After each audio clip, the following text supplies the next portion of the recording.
Good morning and welcome to this morning's Signpost webinar. My name is Mark Gibson and I'm Program Manager of the Teagasc ConnetEd program here in Teagasc.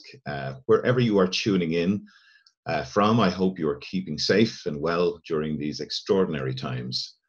This is the first in a new series of webinars looking at science, policy and advice around farm sustainability.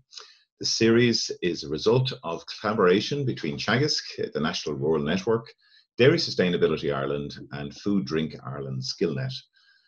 Before I introduce our main speaker, I would like to invite the Director of Teagasc, Professor Jerry Boyle, to say a few words of welcome to you this morning. Jerry, over to you. Thanks, Pat, and good morning, everyone.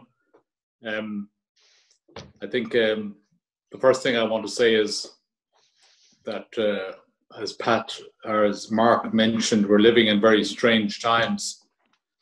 And obviously within Teagasc, no more than with many of you, I'm sure, we're preoccupied with dealing with COVID-19 and our response to COVID-19. But actually, there is a link, I think, to the to the topic of sustainability. I was watching a fantastic video just last night of the great American philosopher, Noam Chomsky. He's 92 years of age now, and he was talking about COVID-19 and the responses of the American system in particular. But he emphasized very strongly that serious as the challenge of COVID-19 is, it's nothing compared to the challenge of climate change. And he hoped that COVID-19 would be a wake-up call for the world community to respond to the challenge of climate change. So I think our topic today, while it might suggest a kind of a business as usual context, I think it is very relevant to what we're all going through. Another point, I think, I'm sure, again, like many of you, I'm learning about this technology. This is my first time using Zoom. And we in Teagasc have had to respond the last couple of weeks with a major, the development of a major digital platform. So we're learning as we go along, and I'm sure today's event will be the first of many such events that we're going to see into the future. In relation to the Signpost Farms initiative, I'd like to say that this has really evolved out of a lot of work that Teagasc has been doing with collaborators over the last 10 to 15 years on identifying solutions to the problem of climate change and ammonia emissions also. And we had developed the so-called MACs, or marginal abatement cost curves, which basically set out a menu of solutions to the challenge of emissions. But that's all they are. They're solutions. And I've often emphasized that we have solved the problem of emissions from agriculture on the spreadsheet, but the challenge is going to be implementation. And that's really what today is all about. It's about implementation of the MACs. And I'm very much looking forward to the session. Thank you. Jerry, thank you very much for that. It really helps us put today's talk into context. Next, I want to introduce Dr. Philip O'Brien from the Environmental Protection Agency, who's going to give us a 25-minute presentation. Philip is a mitigation scientist with EPA and has a research background in atmospheric physics and climate. He's a graduate of DCU and NUI Galway, and his principal area of interest is mitigation of greenhouse gas emissions to avoid the worst impacts of climate change. In previous work, he was responsible for the estimation of greenhouse gas emissions and removals associated with land use change and forestry, and coordination of the EPA's research to improve inventory estimates. Philip also acts as Secretariat to the National Climate Change Council. Philip, you're very welcome to this morning's webinar. Can you hear us well? Yes, thank you. So I was asked to to discuss, or the topic, or the title was Greenhouse Gases, What's the Fuss? I won't get all apocalyptic on this. I'll just very briefly go through the main statements from the IPCC, the Intergovernmental Panel of Climate Change, and then I'll get into Irish emissions. After the Paris Agreement, the international community, the governments of the world, if you like, asked the research and expert community to give them an insight into what's the difference between 2 degrees, which was the agreed target under the Paris Agreement, and the 1.5 degrees, which was, if you like, more an aspiration of the Paris Agreement. Said, what's the difference? And so they wrote a special report on warming 1.5 degrees, and their headlines from it is that every bit of warming matters, every year matters, and every choice matters. That means that this is, it's very important to restrict or constrain warming to the least amount possible. They also asked the international community to explore further the research that was available on what in particular warming would happen, or what impacts it might have on the land and on agriculture and food systems. And so there's a separate report called the Special Report on Climate and Land, and it has the findings that land is where we live. It's primary to our existence.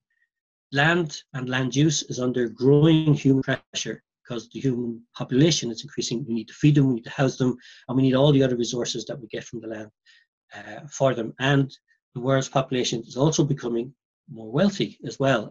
We're coming out of poverty. Huge areas of the world are coming out of poverty.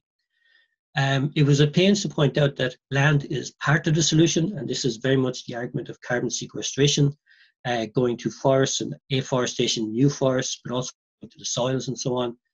But that land cannot do it all. There are other technologies required for this mitigation and for to keep us within 2 degrees, let alone 1.5 degrees. So, and that final message was very much a point back to the 1.5 degrees report, where the land people felt were a little bit too optimistic about what land could achieve in terms of afforestation.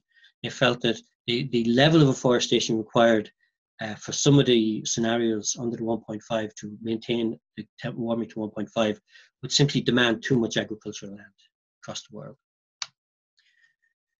Where are we now? We're about 1 degree warmer than we were pre-industrial. All around the world, people are beginning to see the consequences of this. Yes, we see on the thermometers, it's 1 degree warmer. In real life, it means that agricultural systems in vulnerable areas of the world are already under threat. Extreme events are occurring which are impacting on people's livelihoods throughout the world. And people are migrating, and to a certain extent we're seeing droughts and floods and so on, and people are essentially, where they have the resources, will actually move out of those areas, and we're beginning to see that. At the current rate of warming, we will reach 1.5 degrees between 2030 and 2052. This has been blown in the media as saying that we have 12 years to turn this thing around, 12 years before we destroy the planet or whatever. That's not the message. A straight line to where we're going, but we do expect at least some global action, so that a bit like flattening the curve for COVID, for the COVID situation. Here we're talking about flattening the curve for warming. What's important is past emissions do not commit us to 1.5 degrees. We haven't broken the system yet. We haven't exceeded the targets yet. But it is highly unlikely, I would say, that we will not overshoot. We will, because we can't shut down all the coal-fired power plants and the gas-fired power plants across the world overnight, and we can't change our cars to EVs overnight and change our homes overnight. That period of transition, during that transition, we will continue to emit greenhouse gases, particularly CO2, and that will push us over 1.5 degrees, and it'll be a race and an important effort to actually bring us back down to 1.5 degrees, or even 2 degrees if we overshoot 2 degrees. As it stands right now, temperature is still going up. The greenhouse gas emissions pathways will be difficult for 1.5, but actually same. It's actually very little difference between 1.5 degrees and 2 degrees in terms of the effort that's involved and the transition involved. The only difference is the time scale. There's about 20 years in the difference. If you want to reach 2 degrees, you have about 20 extra years. 1.5 closes off the time frame much, much quicker. We need deep cuts in emissions across all sectors, and that does include agriculture.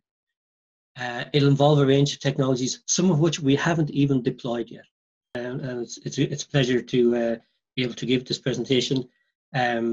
It is, as I say, very unusual circumstances. As I say, the technologies, a lot of which need to be developed very rapidly over the next few years and next decade or so.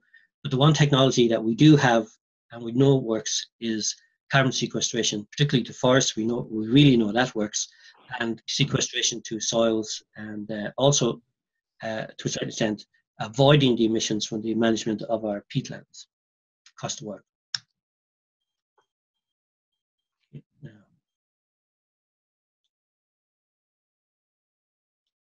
Okay, so these are, if you like, these curves represent the rate in which we have to reduce our emissions across the, well, I won't talk about black carbon, so across carbon dioxide, which is the big one. It's big because it's the most important. And then we have methane emissions and nitrous oxide emissions, and they're very important to Ireland because these are the areas which are most closely associated with agricultural practices in Ireland. The blue curves, if you like, are the most likely trajectories to get us to 1.5 degrees. And there's a whole range of different scenarios bundled in there, but all of them go below zero. The zero line is there. I can move the mouse. Well, there it is, yeah. So the zero line is there. When it goes below zero, and all of them do, it means that we're taking CO2 out of the atmosphere from that point in time.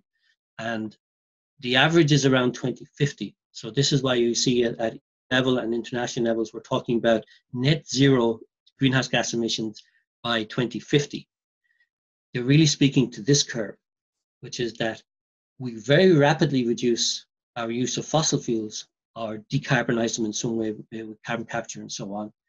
And we're using a lot of negative emissions technologies, including afforestation and soils, to bring carbon dioxide out of the atmosphere, putting it safely away somewhere else. And depending on how quickly we decarbonize our fossil systems, see these gray points, for example, if we delay by 10, 15 years, we need huge amounts of negative emissions at a scale which is effectively for afforestation areas beyond the size of India. So very, very challenging if we're not on the right pathway. If we don't now, we are storing up a lot of problems for our children and grandchildren. What's interesting is the methane emissions do not go to zero. They do not have to go to zero to keep us to 1.5 degrees. And the nitrous oxide emissions, for the most part, do not go to zero either. They do reduce quite significantly. And in some scenarios, the nitrous oxide emissions, quite ironically, increase quite a lot. But those scenarios are really scenarios that we do not want to get to, because that's where you're using a lot of fertilizer to grow a lot of biomass and a lot of trees and a lot of energy crops and so on, to throw them into BECCS, what it's called, biomass combined with carbon capture and storage. And that will have a huge impact on the land available for non-energy crops, food crops. So we do not want to be in a situation where we need to be on those pathways which involve huge resources going towards those technology-driven, energy-driven solutions to get carbon dioxide out of the atmosphere. But the point I really want to put, what's really interesting is they don't go to zero, and methane particularly reduces of the order of about 50%. This is just to reiterate where we are at the moment. Carbon dioxide emissions, carbon dioxide in the atmosphere increasing steadily. The second curve underneath it with the gray areas, that means that year on year it's increasing and increasing. So it's accelerating. With methane, we saw a period in the early 90s where essentially the amount of methane in the atmosphere stabilized. And that was because we actually started to stabilize the rate at which we were putting methane into the atmosphere And also there was some additional work, and this was mainly related to fossil fuels, where we started switching away from coal, which actually does produce a lot of methane in its extraction, and we started fixing some of the poor natural gas distribution systems around the world, fixing the pipes and so on. And that reduced the amount of methane that was going into the atmosphere, or at least stabilized the rate at which it was being emitted. And because of that, it actually stabilized in the atmosphere. The concentration reached a plateau. But since then, the rate has gone back up again, and the concentration of methane in the atmosphere has increased over the last decade or more. It's a little bit uncertain as to why. A lot of people point to fracking and fracking for natural gas and fracking for oil as well. But also there has been an increase globally in the number of animals, ruminants in the world. Nitrous oxide, same as carbon dioxide. Carbon dioxide and nitrous oxide are both long-lived gases. You put them into the atmosphere, they stay there. Methane is a short-lived gas. You put it in after about, a half-life of 10 years, so after about 20 or 30 years, that molecule has gone. But if you still have the animals, they're replenishing the amount of methane in the atmosphere. So it reaches a steady state, as opposed to what happens with carbon dioxide and nitrous oxide, where they keep on increasing. This is a very technical diagram. All I really want to show from it is the extra warming that we're putting into the atmosphere. Technically, it's called radiative forcing. Radiative forcing since the beginning of the 18th century, so it's 1750 or so on. Carbon dioxide is the main driver of warming and climate change, but methane, the extra methane that we put into the atmosphere and we are maintaining in the atmosphere, and the extra nitrous oxide that we are putting into the atmosphere and stays in the atmosphere, contribute about 30% of the warming that we have seen. So if you like, when this line is on the positive side of zero, that's adding to the warming. And we can see that there's methane, there's nitrous oxide, and they're about 30% of the total influence that humans are having on the atmosphere and causing warming. This is all from the IPCC reports. If we concentrate just for CO2, the carbon that we put into the atmosphere, and where it's come from, and the historical timelines on it. In the beginning of the 1850s, around the 1850s, the dominant force for putting carbon dioxide in the atmosphere was land use. It was land change. It was huge areas of deforestation, and Ireland was not immune to this one. We deforested almost our entire country before the beginning of the 1900s. But gradually you see the grey line, which is fossil fuels, building and building and building. And beyond 2050, fossil fuels took over the lead position and have skyrocketed since then. So at this stage, fossil fuels are by far the largest contribution of CO2, extra CO2 to the atmosphere. Land use change is still contributing, but is essentially stabilized, and there is a program, a global program at least, to reduce the land use change element to zero. But natural processes actually take it back out again. We have the ocean sink, not a good thing, but a lot of CO2 is going into the ocean, causing ocean acidification and all kinds of problems to marine life.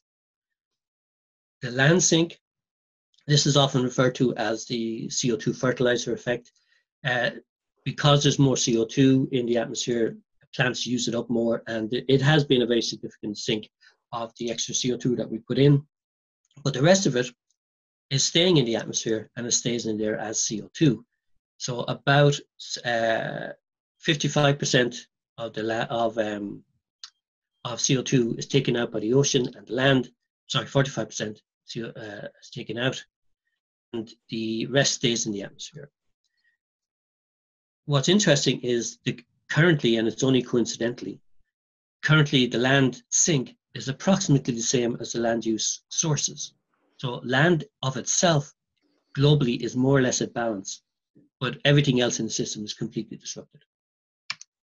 This is just focusing in on the period, the 10-year period from 2009 to 2018.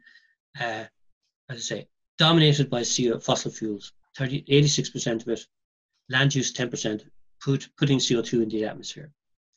The sinks are the oceans at 23%, the biomass at approximately 30%, and the rest of it stays in the atmosphere. And there's no mechanism to get it out of the atmosphere other than those two existing ones. What we're hoping is that we will develop technologies such as carbon capture and storage and direct air capture to begin to take these out of the atmosphere. But that, if you know, you're competing against, you're trying to get up to a scale that is equivalent to the world's biosystems and the world's oceans. This is a very, very challenging proposition. That's CO2. Now on to methane. Methane has natural and anthropogenic human sources. The largest human source is agriculture and waste. Waste is about 10% of the agriculture and waste proposition. But not to neglect that there is very significant, about a third of the sources of methane in the atmosphere due to people is actually coming from fossil fuel production and extraction. If we tackle the CO2 and we stop extracting fossil fuels and we stop distributing and so on, we tackle a very large proportion of this fossil fuel component of the current emissions into the atmosphere. Also, in very recent work, what people previously thought was of as geological natural sources have actually turned out to be also related to fossil fuel extraction. They're just coming up through the cracks elsewhere and so on. So the component of human component of methane emissions, a larger proportion of that is coming from fossil fuels these days, but it still doesn't rival what's coming from the agriculture side. And the agriculture side is essentially dominated by the livestock. Livestock first, rice production second, and then a few other sources related. But to counter that, there's a very large natural sink in the atmosphere. The atmosphere looks at methane and it breaks it down. It breaks it down over a half-life of 10 years. So as I say, over maybe 30 years, it gets it back down to kind of background levels and so on. So there is year on year a very large sink from the atmosphere itself. Some of it actually goes to soils, but it's very minor. But at current rates of emissions and at current rates of production, it is increasing year on year. And therefore, the amount of methane in the atmosphere is increasing. Okay, now that's the global perspective. Let's have a look at where we are nationally. So each year we submit our emissions, the EPA produces and submits the emissions to the UN in mid-April. Hopefully we will be able to stick to that timetable, but we're not in mid-April yet. So the numbers that I will show here today are provisional. Please do not cite them. They will become formal and official by mid-April, hopefully, but there is still time that they might change slightly. That's why I urge you not to cite them at this time. And the projections are not available yet. They should also be available towards the middle of the month or maybe the end of the month, but it actually depends on new government because they have to be agreed by government. And therefore, I can't show you what we feel might happen due to the measures implemented under the action plan. We may have an opportunity that I might come back at a later date to discuss to the projections, but today I'll just concentrate on the emissions. Sectors, there's very little good news for 2018. There was a large decrease in the emissions due to electricity generation. This was mainly due to it hasn't really picked up yet. It hasn't started back up yet either. So, excuse me, relative to 1990, we're 9% higher than 1990. We're 13% lower than we were in 2005, and we fell about 0.2% in 2017 relative to 2018 relative to 2017. Yeah, none of this is very good because we're way off our targets. But electricity is doing its, accidentally almost, is doing its job, but it's not quite accidental because actually renewables are playing an important role here. Even though we lost money point in 2018, renewables took up the slack as did the natural gas. We have enough capacity to do without Moneypoint, and indeed to do without the peat fire stations as well. Our system has not collapsed, even though they have also closed in recent times. Compared to 1990, agriculture is slightly less proportionate than it was. It was 37%, now it's 34%. Not much of a difference. The big difference actually in this chart is what happened in transport. Transport emissions are nearly 2.5 times what they were in 1990. And transport has overtaken electricity generation as the second major source of emissions.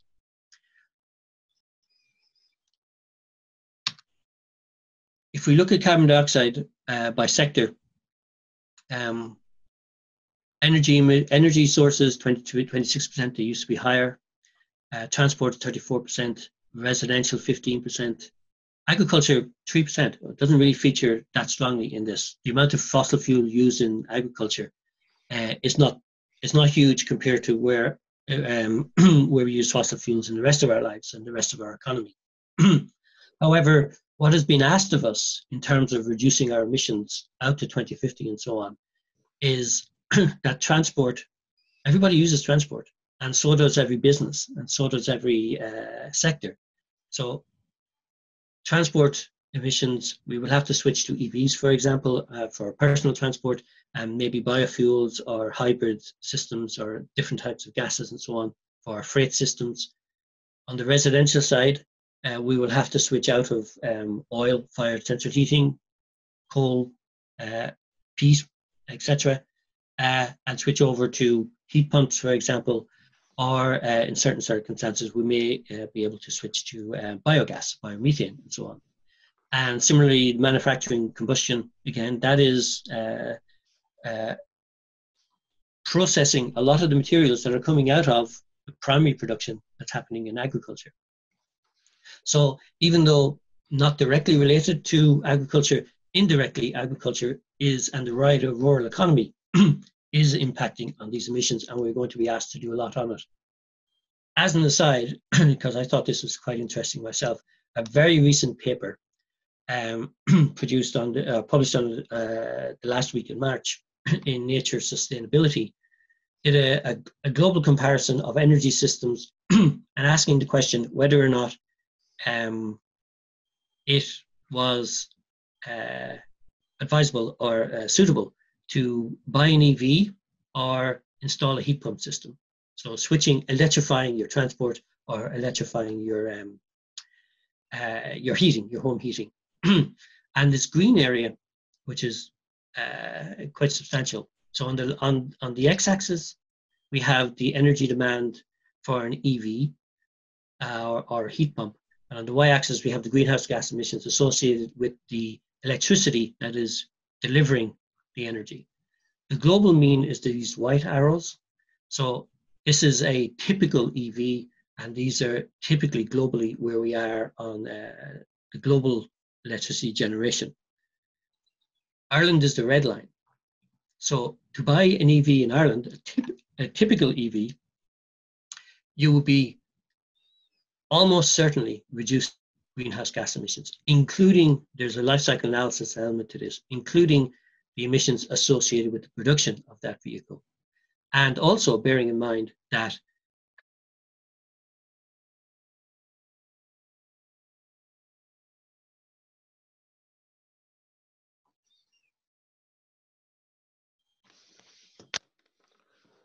so we're well on track, and there's no particular concern. We appear to have lost you there momentarily, Philip. If you could just repeat that last short point you were making about the EV differential there. So, so the ESB have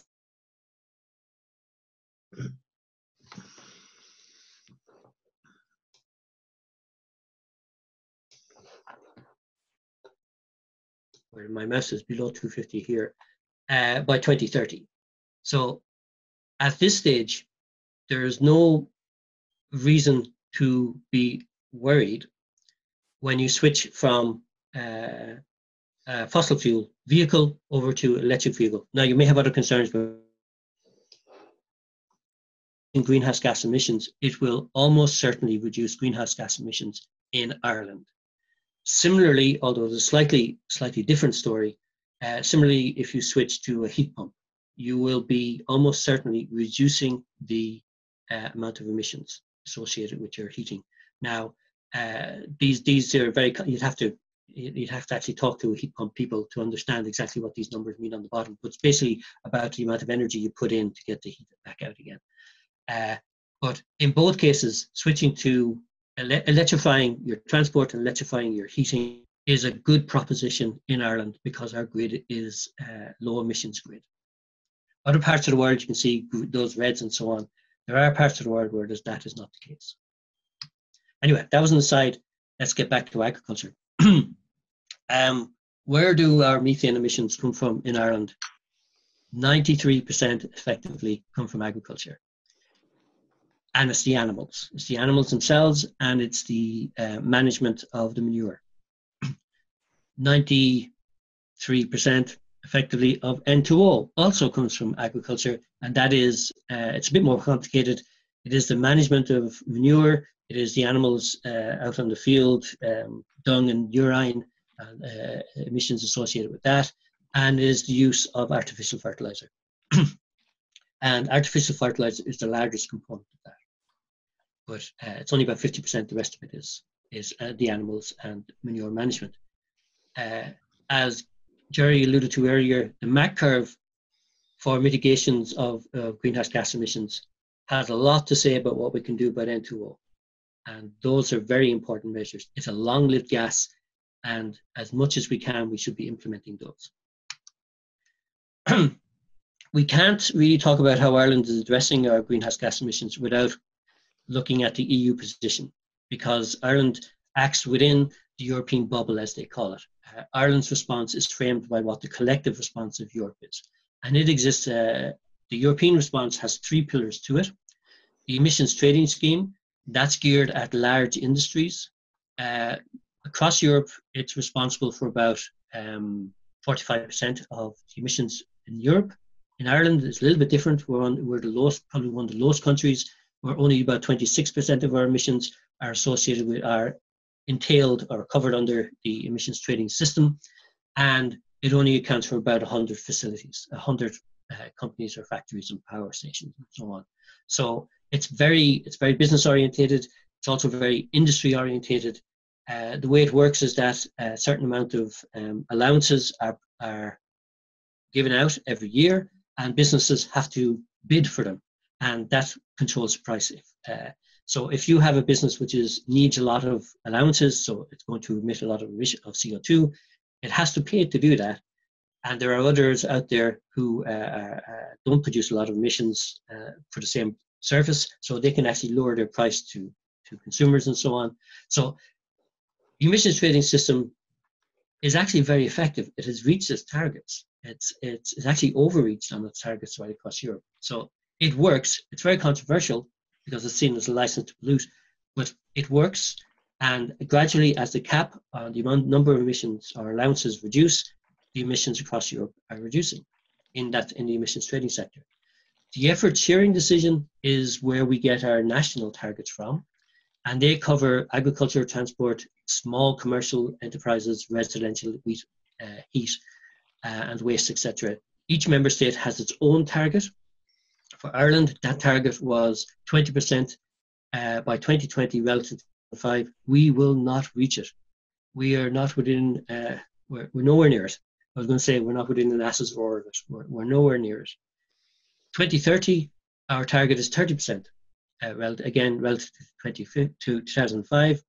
The Climate Action Plan is a plan to achieve that 30% emissions reduction. We haven't fully worked through, as I said earlier, the projections aren't available yet on that, but the expectation is that the plan itself will, on paper, as Jerry was saying, as an Excel sheet, looks like we might make it. There's 2 caveats to that. One, our ambition might push up because of the need and the new policies at the European level to reduce emissions further than 30%, perhaps. And also, we need to implement it. I mean, it really does need to be implemented. And there are a lot of ambitious targets within there, let's say, for transport, nearly 1 million EVs. That's very challenging. Then there's the LULUCF decision, which says that from 2021 onwards, a limited amount of the sink, or the removals or the carbon sequestration achieved within land use, can be used to meet our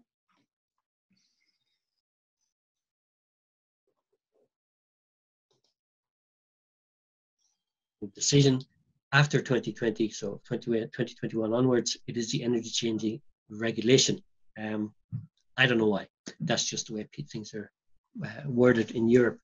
But in the next decade, we can use an element of what we have as a sink within the land use change sector to meet our targets. But it's not open access. There is a limit to what we can use. And for the most part, we will have already achieved it in what we have done for afforestation in previous years, in the years coming up to now. But we still need to do a little bit more. And there's, I think, in the Climate Action Plan, there's ambition to re-wet peatlands and so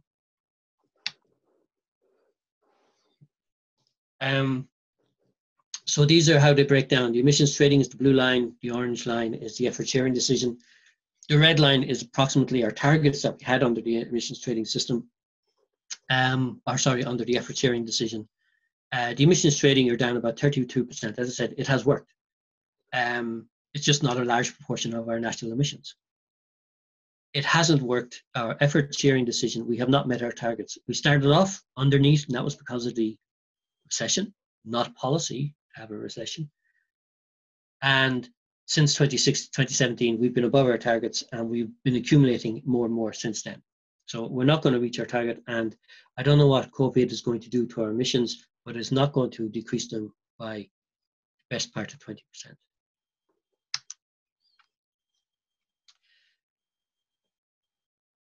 This is just to show you where the emissions are coming from. It's energy and CO2 emissions, the emissions trading scheme. The emissions are coming from the energy industry, industrial processes, manufacturing processes, some of which are agricultural. I mean, it's the milk drying and so on. 26% of our emissions, total emissions, very well captured and reducing. The emissions are reducing from those sectors. When it comes to the effort sharing decision, the largest component is coming from agriculture, 46%. Transport is 27% or thereabouts. Then residential, 14%. All these areas are actually very important to the rural community, and agriculture is obviously a sector unto itself. Where has agriculture been going? Again, this is not a great story when it comes to the emissions. There are reasons behind why we are increasing our emissions, but we are increasing our emissions. I've grayed out the area, you can still see it. I've grayed out the area previous to 2005. 2005 is the reference year now for our targets going out to 2030. Yes, we're only a little bit above where we were in 1990, and we had reached levels which were much higher in 1998. But it's 2005 is what's the base year. We fell about 10% during the recession from that high, from the 2005 value, but now we're back up to 104%. The trend is upwards, and it is being driven, if you break it down, it's been driven by what's happening in the dairy side. This is not a surprise, but we can specify, we can say the expansion of the dairy side has caused our emissions within agriculture and the methane emissions to expand very significantly. A counterbalance to that is that the non-dairy, so effectively the beef side, have reduced about 6% since then, well, 5 to 6%. And the sheep side have reduced the best part of 20% since then. And both of those are acting as a counterbalance. And so the net emissions increase on the methane side is only about 6%, but that's an increase. And it's an increase in methane, which is a very potent greenhouse gas. When it comes to nitrous oxide emissions, it's a very similar story and driven by the same things, by the same drivers, same reasons. Again, 2005 is our reference year. We're up 6% effectively on that. We had reached, again, better than 10% emissions, less emissions during the depths of the Depression. Again, the Depression caused those emissions reductions, but it wasn't a policy to cause it, and we came out of it with a policy which drove emissions back upwards. So economic growth and growth of the sector has not decoupled from emissions. They are very tightly coupled together. And to break down this, I won't go into this because it's actually far too complicated. I think the slides will be made available and you can delve into this yourself. But effectively, where we see the greatest emissions increase has been in the use of inorganic fertilizer. So that's the fertilizers that you know.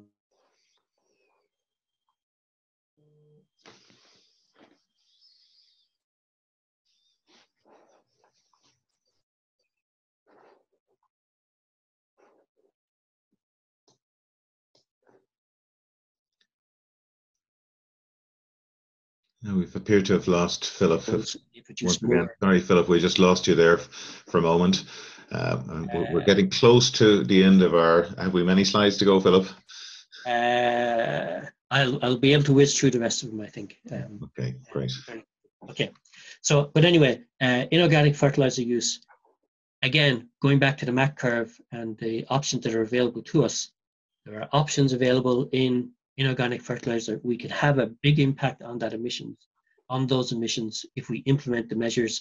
The number of animals, that's what's driving the other increases in dung and urine. More animals, more dung, and inorganic fertilizer, again, more animals, more manure. Now, the other aspect of agriculture is that it's land use. It is the basis of our land use. You need the land to have agriculture. As the emissions, there are emissions associated with the way we use our lands in Ireland. This is a breakdown. The deep blue line is the net result. So we are a net source of emissions of CO2 to the atmosphere of the order of 4 million tons. It goes up and down one year to the next. That's approximately 4 million tons each year. It has declined a little bit over time.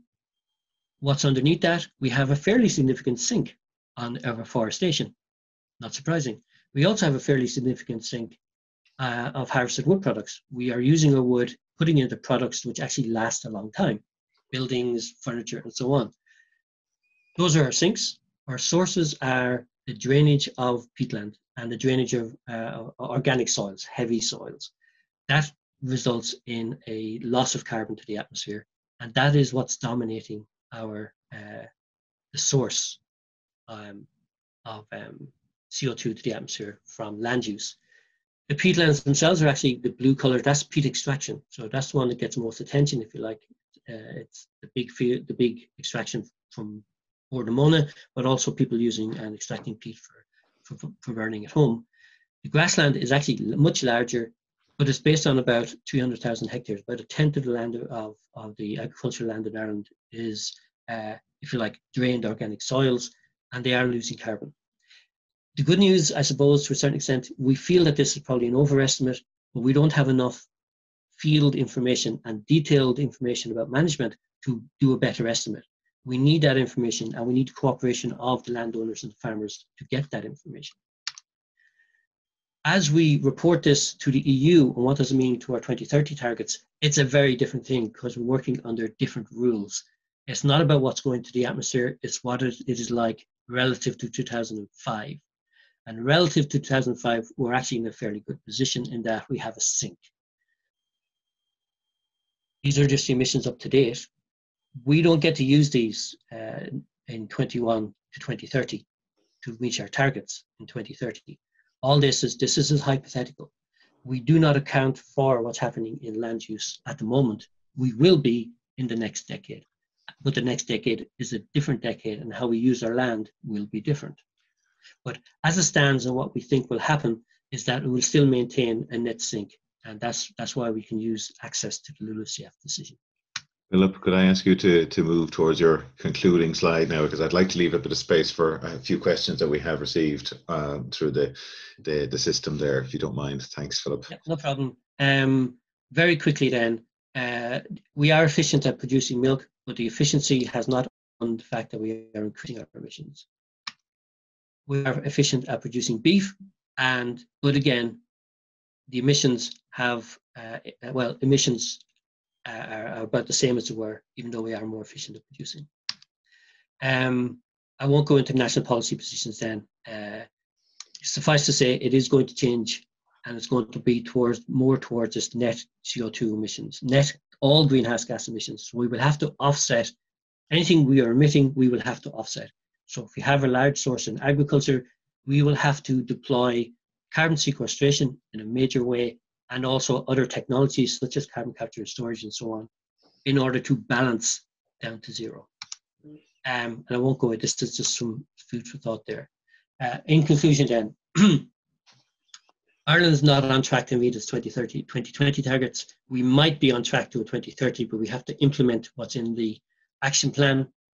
Neutrality as a long-term goal is extremely challenging. Sustainable land management will be vital, because we will still need the food and all the other resources that are going to come from land. And there will be more demands made off the land, because we will also feed an energy industry.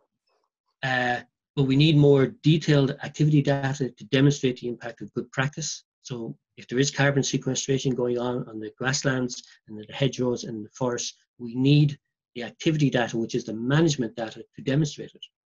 And all the available cost-effective mitigation measures need to be implemented in order for us to achieve our targets.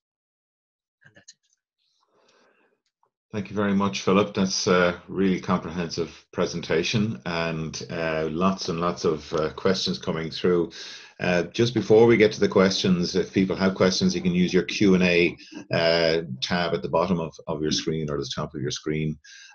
Also, there's a lot of questions coming through that are probably more relevant to subsequent webinars that will be coming up over the next number of weeks. And I encourage you to take a look at the other webinars that are coming up over the next number of weeks. We're running webinars through to, or we've advertised webinars through to the end of April, but there will be more coming on stream in May and also in June. Philip, we have a number of questions in relation to anaerobic digestion and the role that it could play in reducing the methane emissions from Ireland. Have you any comments on that? So yes, I mean a lot of the emissions, a proportion of the emissions from the livestock side and from the agricultural side do relate to manure management. And if we are first of all, if we're diverting that manure over to anaerobic digestion, we will actually be capturing quite a lot of the methane and using it to other purposes. So it'll feed into the energy side, and that'll help the residential side for the most part, but also some of the industry to reduce its emissions because it's using. So that's the relationship, the very tight relationship between energy, and that's going to emerge between energy and ag and land. Secondly, there is also may well be the options to divert some of the grass that we're using, we're growing, to anaerobic digestion as well. And that's a whole new economic outlet for farmers now. It hasn't started yet, but the numbers look reasonable on that. And I know that Gas Network Ireland is very interested in developing that, or at least exploring it further, because Gas Network Ireland is the gas network in Ireland is a huge investment in an infrastructure. And at the moment, it's a fossil fuel infrastructure. To what extent can we move that into a decarbonised or a renewable infrastructure? That'll help not only the industry itself, Gas Network Ireland, but also the people who are using it. Because then they don't have to make the big investment to electrify their heating or to electrify their industrial processes.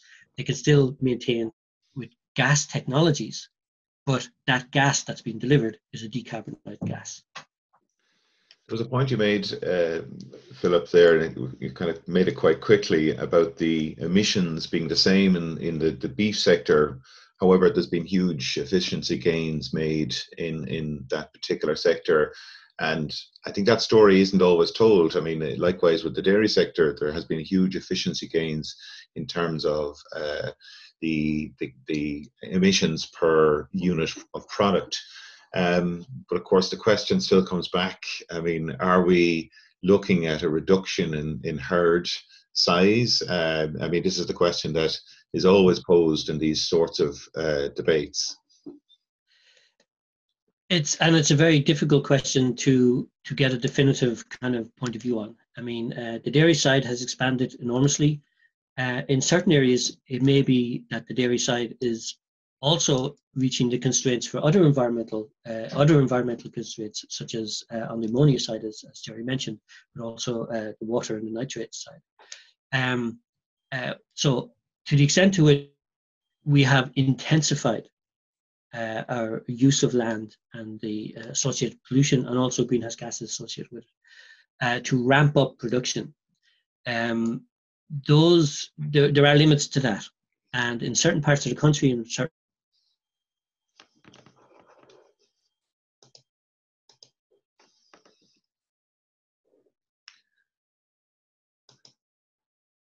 so I think we may be coming up to those constraints about animal numbers. Sorry, you dropped me off there. Animal numbers, more on the nitrogen side than on the methane side. We are very efficient on meat production. That's fine. We're one of the more efficient on beef production, and that's also good. We have to maintain that position in order for it to be a credible environmental message to people.